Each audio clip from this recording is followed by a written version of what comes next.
மாண்புமிகு முதலமைச்சர் திரு ஸ்டாலின் அவர்கள் ஒரு வீடியோ மெசேஜோ ஏதோ கொடுத்திருக்காரு. இந்த மக்களுடைய ஓட்டு உரிமையை பறிக்கிறதுக்கான முயற்சி தான் இந்த எஸ்ஐஆர். நம்மளுடைய ஓட்டு உரிமையை பாதுகாக்க வேண்டும். இந்த எஸ்ஐஆர்ங்கிறது ஒரு சூழ்ச்சி, இதில் நம்ம அமிட்டுக்க கூடாது அப்படின்னு நான் இங்கிலீஷ்ல இருக்கிறத தமிழ்ல சொல்றேன் உங்களுக்கு. அவரோட எக்ஸாக்ட் வார்த்தை என்னையோ எனக்கு தெரியாது. பட் அவரோட வீடியோவோட சாராம்சம் இதுதான். ஸோ நீங்க பாத்தீங்கன்னா எடுத்து விளக்கம் சொல்லும் போது கூட அவங்களுக்கு என்ன சொல்றோன்றது புரியாம பேசுறாங்கன்றதுக்கு இன்னொரு உதாரணம் கொடுக்கிறேன். டெபுட்டி சீஃப் மினிஸ்டரா இருக்கக்கூடிய மாண்புமிகு முதலமைச்சருடைய மகன் பேசுறாரு.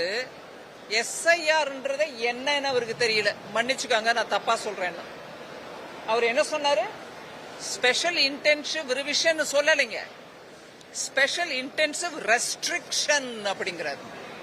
ரிவிஷனுங்க, ஓட் லிஸ்ட ரிவைஸ் பண்றது. ஒவ்வொரு தேர்தலுக்கு முன்னாடியும் அதை மாத்துவாங்க, இறந்தவங்க பேரை எடுத்துருவாங்க, ஊரை விட்டு வெளியூருக்கு வெளியே போனவங்க அவங்க பேரை எடுத்துருவாங்க, இல்ல வேற ஊர்ல இருந்து வந்து இங்க ஒரு 10 வருஷமா இருக்கும் ஆனா எங்க பேரே இல்லைங்க ஓட் லிஸ்ட்ங்கிறவங்க பேரை ஆட் பண்ணுவாங்க. இப்படியாக ஒவ்வொரு தேர்தலுக்கும் முன்னாக எலெக்ஷன் கமிஷன் ஒவ்வொரு தேர்தலுக்கும் முன்னாடி நடத்த வேண்டிய இன்னவே சொல்லணும்னா கட்டாயம் இருக்கு. அந்த நம்மளுடைய கான்ஸ்டிடியூஷன்ல இருக்கக்கூடிய ப்ரொவிஷன்ஸ் நான் கான்ஸ்டிடியூஷனல் நம்பரோட கோட் பண்ணி உங்களுக்கு சொல்றேன். இது ஒவ்வொரு முறையும் ரிவிஷன் கான்ஸ்டிடியூஷன்ல எலெக்ஷன் கமிஷன் செய்ய வேண்டிய கடமை அவங்களுக்கு இருக்குன்றத நம்ம அரசியல் அமைப்பு திட்டத்துல சொல்றாங்க கிளியர். சோ இது என்னன்னு கூட தெரியாம ரிவிஷன் ரெஸ்ட்ரிக்ஷன் சொல்லக்கூடிய டெபுட்டி சீஃப் மினிஸ்டர் இதை என்னமா புரிஞ்சுக்கிட்டு பேசுறாங்கன்றது எனக்கு புரியல. அதனால அவங்க செய்யற ப்ரொடெஸ்டும் எதுக்கு ப்ரொடெஸ்ட் பண்றாங்க? இறந்தவங்கள லிஸ்ட்ல ஒண்ணு வைங்கிறாங்களா? இல்ல ஊரை விட்டு வெளியில போனவங்க பேர் இருக்கட்டும் அதுல நாங்க போய் குத்திக்கிறோங்கிறாங்களா?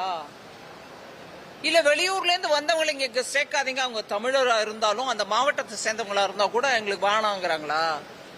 எதுக்குங்க இந்த ப்ரொடெஸ்ட்? இப்ப வரைக்கும் இருந்த ஒரு 10 முறையோ 13 முறையோ நீங்களும் அப்பவும் இருந்திருக்கீங்கல்ல, அரசியல் அப்பவும் இருந்திருக்கீங்க, தமிழ்நாட்டில் அப்பவும் ஆட்சியில் இருந்திருக்கீங்க, சில சமயம் எதிர்கட்சியா இருந்திருக்கீங்க. அப்பெல்லாம் எஸ்ஐஆர் தப்பா தோணலையா?